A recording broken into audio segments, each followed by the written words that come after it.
திருப்பூரில் கொரோனா ஊரடங்கால் 10 மாதங்கள் கழித்து முதல் மற்றும் 2ஆம் ஆண்டு மாணவர்களுக்கான கல்லூரிகள் செயல்பட துவங்கின. கொரோனா வைரஸ் பரவலை தடுக்கும் வகையில் நாடு முழுவதும் மார்ச் மாதம் முதல் ஊரடங்கு உத்தரவு பிறப்பிக்கப்பட்டிருந்த சூழ்நிலையில் பள்ளி மற்றும் கல்லூரிகள் செயல்படாமல் மூடி கிடந்தன.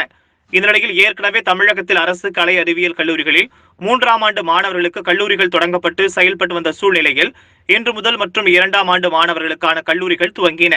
கல்லூரிக்கு வந்த மாணவ மாணவிகளுக்கு முதற்கட்டமாக உடல் வெப்பநிலை பரிசோதனை மேற்கொள்ளப்பட்ட பின்னர் வகுப்புகளுக்கு அனுமதிக்கப்பட்டு வருகின்றனர்.